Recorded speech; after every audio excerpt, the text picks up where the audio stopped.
but I just think they've got an answer for everything that Complexity are going to try and throw at them. Yeah, we saw this Batrider come out super early. It was a little bit ambiguous as to where it was going to be laned up until the very, very end of the draft. Does this look like an okay Batrider game to you? I think okay is the word that probably sums it up the best. It's not good, it's not bad. You know, it's coming up against a Juggernaut who can always just spin off the sticky napalm. But early on, it's got a pretty long cooldown, so you don't have to worry about that too much. You know, sticky napalm, you can just get right back on him and you know, do exactly what he's doing right now. Trying to pressure Naive as much as possible. 15 seconds until the runes come up. He spotted out Vampire as well. So to see what Z-Freak decides to do. As what they don't know is 343's here. There's the Paralyzing Cask, and Vampire's super stacked up. He's looking really dead. Naive just going to make his bid for that other bounty rune. And this time around, Complexity are going to secure at least a couple, well, at least one, but unfortunately it's still going to be 3 going the way of the Pango. But they get the first blood. They get the first blood. And giving it to the Batrider as well, I think, is very important, because that's what's really going to accelerate this game. If he's able to get in, pressure heavily. They're body blocking this man as well. They would very much like to force out this spin if at all possible. And there it is. They managed to. It's a 42-second cooldown at level 1, so that's really scary for him now. Yep, force the salve out as well, actually cancelling it. Very nicely done by Z-Freak. All right, so this mid lane matchup, I don't know if this is really all that interesting. Dragon Knight tends to be fairly boring on his lane. Get some points up in the Dragon's Blood, hit some creeps, do your thing, and then secure some early tier 1 towers. It's a very guaranteed mid-hero. Yeah, I think it's essentially just, it's not a losing lane, but you're not going to win anything off it. You're really just trying to stall for the rest of your cores on the team. And up top, Ghostic getting reasonably aggressive. We are seeing some of these lane pull shenanigans. I think that's been much more the MO of the Pango. I don't know if we've really seen that kind of thing from Complexity all that much. And a lot of damage on Limp at mid, actually.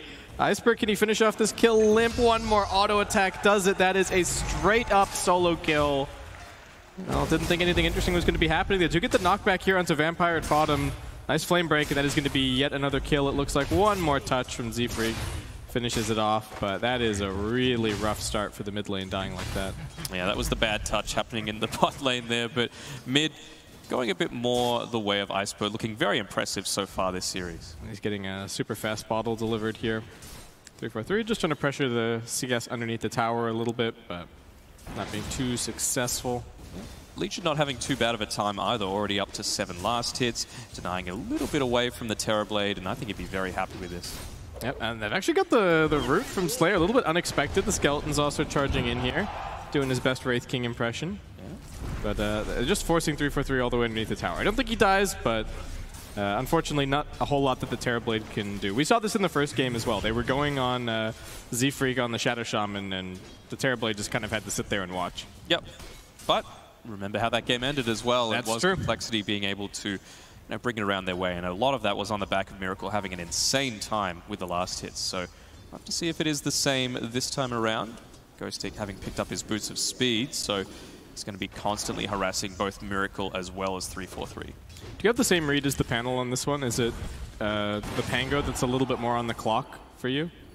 I guess, but I feel like they've got plenty of resources and tools to make sure that they hit that timer. You know, Iceberg's having a good time in the mid lane. He looks to get very, very aggressive. They've got the Shadow Shaman who can push. I don't know. It's a pretty well-rounded lineup. But then he is really pummeling Limp here. Yeah. Oh, that was so close. All right, finally salves up. Needed one more auto attack to finish him off. Very, very close. Despite the death, the CS is still pretty close in the mid lane. 13-0 against the 16-3. Slayer getting gone on and doesn't really have a whole lot of armor, so just going to try and rely on juking into the fog, heading up into the trees. They are going to turn around and get this kill onto 343. I don't think Miracle's going to get either of these 2 kills, and Ghostic's manning up on him, getting a couple of procs. Is this actually going to be yet another kill for the Pango? Slayer's just trying to commit for it. He does lose his life, but Ghostic very happy with the double. What a start for this Legion commander. Yeah, underestimating the power of that Alpha Wolf aura. You know, the pack leader's aura, as well as the critical strike coming out from the Doom. And a position for Doom doing a lot of work in this early game.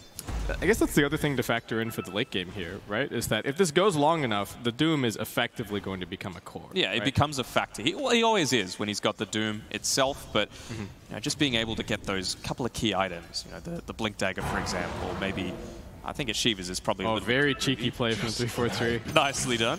Oh, there you go. That's really helping out the mid lane. Iceberg getting that regen would have been absolutely brutal for Limp in this situation. He's already eating level 3 Dragon Slaves nonstop. Yeah. And we've got the level 2 spin on this Juggernaut in the bot lane. Still only level 3 so far. Having a pretty good time is this Batrider ahead on both levels and in the net worth chart as well. What Batrider build do you like this game? Are you a big fan of the Boots of Travel? Do you think he needs a fast blink? I think you'll go the drums first, just because you want to be consistently aggressive, not going for like a team fight initiator build, at least early on. You know, you want to make sure you're taking those towers, diving under them as much as possible, while giving yourself the chance to escape. Yeah, you kind of at least partially want the move speed build, right? Because you are playing against the Legion Commander, so your lasso could get purged, and you need to be ready to still do something in the team fights. Absolutely. Okay, well, we had Iceberg rotating down here. He didn't get that regen, but he's still going to get a couple of bottle refills, applying pressure, and DK not interested at all in getting involved in the bouncer in battle. So once again, we will see the Pango securing all 4 of those bounties. Absolutely. In top lane, Ghostic going in onto the Witch Doctor. Yeah, 343 taking quite a lot of damage. Z-Freak TP's up here trying for some kind of a turnaround, but the Stomp completely missing. So a bit of a wasted rotation, and knowing that they've left the bottom lane, Death gets gone on very quickly. Firefly also forced out. Not a very fun situation for him, and this top lane for the Pango going fantastically. Level 5 on Ghostic, level 4 on Slayer, and continuing to apply this pressure. Yeah, easily more last hits than the Terrorblade. He's just having a pretty good time overall. You wouldn't think this early on that it would be so Legion favored. I think it's just going to be a matter of, are they going to be doing a classic thing where they just throw it all away by overextending one too many times? Yeah, Legion Commander with a good start can be so scary. Z-Freak, once again, they are doing a good job of controlling these runes, but looks like he's going to pay with his life. Takes the Laguna Blade to the face. Knowing the exact limitations of his hero as well. Yep. Just using that to try and climb ahead. Shackle at bottom, but Naive can't quite get through that range creep, so actually Death's going to turn around on him here. Spin damage coming through. They will end up losing the Shadow Shaman. Death manages to kill the healing ward quickly, but ends up being a 1-for-1. A little bit of a double-edged sword, that Firefly. You know, useful to be able to get away, but also cuts down the trees to make sure that that Blade Fury is able to just chase him down. He's actually got the duel ready. Is he going to try and go for this on 3-4-3? Considers it, but now he sees the Spirit, so decides against it. Z-Freak now the target instead. They're doing lots of damage with this Infernal Blade. These auto attacks are just chunking Z-Freak. Face puts back off cooldown soon. Death has respawned, looking to rotate up. And the Sticky starts to stack. The Flame Break is going to push Ghostic back. And Slayer just wants one more creep before he goes down here. Looks like he will eventually be burned. It's creating a lot of space, though. You know, the rotation having to come through from Death. Now we've got Naive in this bot lane, already pushing up towards the tier 1 tower. Even the Dragonite running over, and they're looking towards Limp right now. Vampire also in position. Limp's pretty tanky, but they do have the Laguna Blade. Nice rotation from 343, throws out the cast, but unfortunately it bounces to the creeps instead of the Shadow Shaman, so he's still chasing. Z-Freak's still in the area. Limp looking like he is going to get zapped down. A couple more auto attacks is what they need, but he turns around, gets the stun out. Iceberg in some danger. The Shackle's not going to do the damage, I don't think. And Limp ending up surviving. Iceberg trying to TP out over in the trees. Death found him. Ooh, he's going to be successful. Death, meanwhile, has found out. Vampire, they do get the lasso out over onto Ghostic. Still chasing. And Firefly just about to run out. Though Shaman might still be dead in this situation. We'll see. Be careful for the duel as well. Yep. He's got the stick charges coming off cooldown soon. Actually, the duel keeping him alive. He's going to try and get into the fog. Duel just to save his support, but still chasing Vampire. Yeah, he's still looking very dead at this stage. Ghostic, can he finish this kill, though? Nice flame break back. And the salve now coming through. Oh, nearly body blocking his own teammate there with Z-Freak, but Death able to slink on away. Okay, so these have been some kind of weird engagements. It's a pretty bloodthirsty game. 11 kills already 8 minutes in, but it does seem like the Pango getting slightly the better of it. 3K net worth lead. This has been the story of the whole series, it feels like. Pango with a good start. Haste Rune is the prize for one of these two mid heroes, and it is going to be Limp who ends up grabbing it. They're now looking towards the lead. The lasso was already used. Laguna Blade gets thrown out, and it's actually a double kill for Iceberg. Out of nowhere, the nukes are way too much. Vampire in a great position. Now they're going to go for the Shackle. They do have pretty good lockdown. This haste, is it going to be enough to keep him alive? The duel's actually back off cooldown, and this is going to be our first winner of the game. 10 damage for the Legion Commander. Just roasting the entire team of Complexity there with Iceberg. Again, having a fantastic time. I think the big difference so far is this Doom. He was already level 5 before that encounter, where all the other supports were only level 3. Just the impact that he's having, already picking up the Doom itself at 9 minutes, and he's looking to make an impact straight away. The 3-point Scorched Earth actually did a ton of damage in that fight. He did almost the same amount of damage as the Lina did. Yeah. And this aura is actually just ridiculous. It's making the Legion Commander look like such a strong hero, and you look at the overall damage dealt. The Doom is right up there. Just full-on aggression. 5 seconds until this duel is up in the top lane. I think he's just waiting it out. Oh no! Oh, is he going to get the TP off in time? The duel just comes off cooldown. So close. Okay. So we talked about the Batrider build a little bit. Seems like Lina is going for an Atos this game. It's become a very common mid item on pretty much everybody at this point. Do you like this over, say, the Yules or something like that? I mean, it gives them that little extra pick-up. Oh, actually using the Omni Slave onto Death. The Death is fairly tanky. Is this actually going to be a kill? Miracle now waiting over here with the Sunder to get the lasso up, but Miracle's actually being controlled, and Naive just walking away. The Bounty Rune will be his prize. Can they get the Stomp to land on him? Nope, both of them dodging it once again. Poor old Vampire just putting his life on the line. Is going to buy his Aether Lens recipe before he dies, so it doesn't lose any gold. He did exactly what he needed to. He stalled that out for long enough. He forced the full rotation to come out from Complexity minus the Dragon Knight, who is still getting gone on. Like, look, he's getting harassed by a position for Doom. Again, Limp is like right in the... Well, he's below the middle of the net worth chart. Yeah. In the previous games, at least, they had the top 4. 3 of them were the Pango. We had Miracle doing okay. This time around, it's Death, and all 3 of the Pango cores are ahead of their counterparts on the Complexity side. Falling behind a little bit, particularly on this TB, right? I hate to go back and sound like a broken record, although Death... Oh, they really want this kill. They're going to go to the duel. They're stacking their disables a little bit, trying for the damage. Naive trying to figure out how exactly he's supposed to actually hit this Batrider. Can't do it. Just a bit of miscommunication there. Doom actually being used in mid lane, though. All right. Limited some danger, but I think he's actually going to be okay. 3-4-3, probably not so lucky. Oh my god, that auto attack from Slayer. Pretty devastating, having that double damage this early on, doing about 260 damage per right click. Plus the aura. Yeah, we talk about it. Vlad's is super popular. Vengeful Spirit seems to be rising in popularity.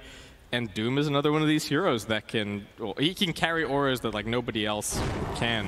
Yeah, this early on in the game with the... He's building into the Vlads as well, getting closer and closer towards it. Even just having the Ring of Basilius is going to do so much for the sustainability of his team, just that little bit of extra armor, not needing to go back to base so often. And I feel like this is about the time that Pango are really going to start to group up as a team, push as a full unit. You've got the drums, you've nearly got the Vlads, Juggernaut's having a great time farming. He is going this Battle Fury build, I think, unless he's just cancelled out of it. I think he might have just gone away from it. I think he can just go for a stats-based build this game, to be honest, especially with the Doom amping him up the way that he is. They are going to go for Naive here. Doesn't quite manage to get the spin off. It's a decent amount of damage, nice chain stun, but the spin's going to be coming, and that might be the end of it for this attempt. He just spins away. Oh, this is not looking good for coL. Like, we are 12 minutes in, and it's an 8k net worth lead so far for Pango, and they're pushing the tier 2 tower at top. Yeah, and seemingly no answer whatsoever from Complexity. They just showed 3 heroes at bottom. They're trying to trade a little bit, but none of these heroes that are down here really pushing that fast, at least not yet. The Metamorphosis is going to get popped as they also try and chase for something over on the top side of the map. Yeah, just looking to increase their kill potential even further, about 900 gold away from the Blink Dagger on the LC. That's going to just create even more chaos for them. Just two ways of catch, essentially. Yeah. Oh. Ghost 6 down here. They're going to try and defend and probably get the deny on this tower. Naive also running forward. Miracle, he's pretty lumbering. He's pretty slow on this Terrorblade. They're going to throw up the Omnislash. He does have very high armor, but Ghost closes the gap, and looks like there's going to be some more dual damage. Oh, no. This is not good. This is not looking great. NA Dota, I'm sorry, but this is not looking good. I mean, Iceberg actually had his TP cancelled by a Z-Freak Echo Stomp there. So he was actually able to just stay in the mid lane. Got the root farming on to Z-Freak. 3-4-3 just gets immediately Lagooned, and now running forward. The Paralyzing Cask helping them out a little bit. Limp pops into the Dragon form. They do get the stomp off as well. There's Splitter coming through. Vampire also in the area, trying to back up his team, but they just don't have the follow-up damage. They're even going to look for some more kills. Ghostic's still very tanky. Iceberg needs to be careful of the tower, but they will get the DK kill. And Complexity just can't seem to punish them. They know that the Metamorphosis is on cooldown as well, and that means that they've got a completely blank check to just keep doing whatever they want in this game. Absolutely. They just feel so disconnected from each other, Complexity. I mean, look at Pango. They're rotating through together as a team. They're leaving Naive on his own, but making sure that he's got the vision to make sure he survives. Naive is just solo running at 3-4-3 at the moment. 3-4-3 doesn't even have boots. Is he just going to get auto-attacked to death?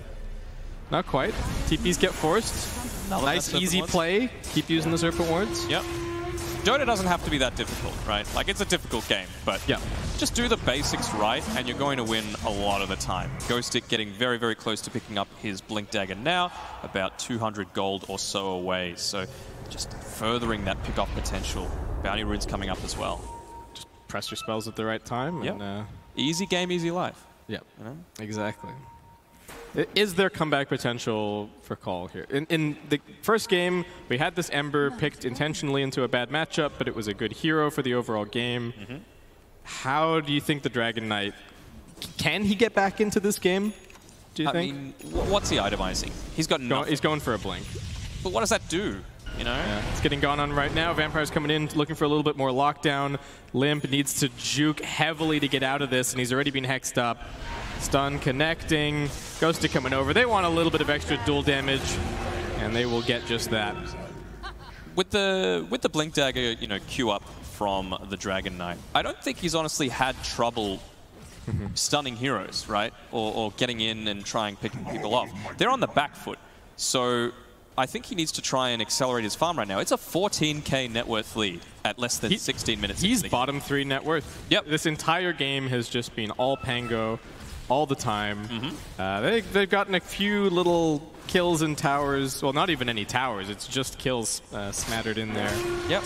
He needs the ability to be able to farm, but you know, credit to but the Pango. Farm where? Great vision. Yeah, exactly. They've got great vision all throughout the bottom side of the map.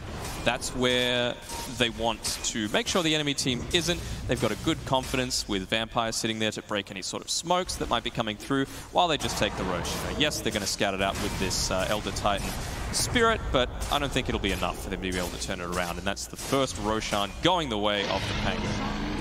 Do you feel as though the Pango are playing especially well this game? Yes. Okay, so it's not just that they've outdrafted or anything. They're really... Well, they understand what their draft means. Yeah. Oh, they're jumping in. They found Limp. Once again, he's right next to the shrine, but he's not going to get the chance to use it. Too many nukes and too much dual damage building up already. Got 40. And are they just going to head straight to the high ground? They do have the Master Serpent Wards. They got him up online. You've got a very strong net worth commander. We're almost at that metric, Danog, the 1k net worth advantage per minute of game time. It's never a good sign. Total stomp. Win probability already 98%. What do they do? They're throwing a few stickies. They're kind of looking at him. I mean, they just have to wait until the Dragon Knight's back alive, but by then, Pango will probably be able to escape. He's up. They're thinking about just going on him, though. The Omnislash gets thrown into the backlines. Limp, he's normally a pretty tanky hero, does still survive. They will manage to get the lasso onto the Jug underneath the tier 4 towers. They're using their base to their advantage. Miracle does manage to get the ultimate off, but they're still surviving. They get the healing ward out. They do end up losing the Doom, and it looks like the melee barracks will be successfully defended. Though the Pango thinking about the turnaround. Ghostic goes in, duel thrown out, and Miracle just going to drop to the nuke from Vampire. Gets the Hex, looking for a little bit more. Oh, that overwhelming odds from the Legion Commander doing so much damage. And looks like the Pango are here to stay. This is their base, and they're going to take that first lane of Rax. Just devastating. Actually interrupting the TP away. Okay, but that's actually baiting Z-Freak a little bit here. It looks like he's just going to end up dying. That's rough. That is rough. And you never want to look at your net worth graph. Obviously, the players can't see it, but still, I don't want to look at it. Yeah, it's not looking ideal for him. He's still got this blink tag. Like, again, what does it do? You need more damage right now to try and push them away. There's no one item that's going to solve the issues. No, but it's a stepwise process, right? Yes. You can't just slowly whack away at a creep wave, wait for your 11-second breathe fire to come back so you can nuke it down. Like, what does that do? Nothing. Yeah. I mean, they picked this Witch Doctor early. The panel and we were also super dubious of the Witch Doctor in the previous game, and then Complexity take it here, and it also once again just doesn't really work out. Yep. On the one side, you've got Shadow Shaman with his Serpent Wards, and on the other, you've got poor old Witch Doctor with his Death Ward, and I know which one I'd rather have on my team. Absolutely, and they are again pushing towards this top side of the map. Mass Serpent Wards back up online again, even closing in on his own Blink Dagger, but I think this game might be done before then. And they've picked up a few more items. They've got this S and Y on the Jug. He's still got 2 minutes left on the Aegis. And he's just going to sit here and chop wood on the tier 3 and dare Complexity to do anything about him. We've got Terrorblade farming over in the Radiant jungle. We've got Batrider pushing the bottom tier 2 tower. And Complexity just look totally lost. Limp is going to pop the Dragon Form, try and clear up these Mass Serpent Wards at least a little bit. But got the Blink Dagger on the Batrider now, so they're going to try and pick someone out. They need the Terrorblade there to be able to follow up on it, though. Do you just have to wait until the Aegis fades and then try and kill the Jug right as that happens? I don't know. They might be looking to go on to someone like... Oh, no. Limp just a little bit too far forward. He's going to get doomed. He gets rooted and he gets stunned up. He's gone. Iceberg beyond godlike. They are jumping into the backlines. They're looking for Ghostic. Can they bring him down? Nice Earth Splitter coming through, but Miracle tanking up a lot of damage. Omni Slash bouncing around. They do end up losing the Doom. Ghostic also falling. Buyback from Limp, but he's getting spun down, and that's a dieback for him. Beyond godlike for Iceberg as he looks for more kills, but a nice blink in from Death. He keeps getting those sticky stacks up, but Naive is just too strong at this point in the game. Able to keep on charging forward. They get another Shackle onto 343. Miracle trying to fight. It looks like he's only going to end up getting through the Aegis and will lose his life. Ultra kill for Iceberg. Can he get this Rampage? Give him the Rampage. Come on, Death. Iceberg looking to close it out. Buyback as well from Z-Freak. They give him the Rampage. And the crowd goes absolutely crazy. What a performance from Iceberg here in this game. And the GG is called. Oh. Just complete dominance from start to finish. Yep. From the draft to the laning.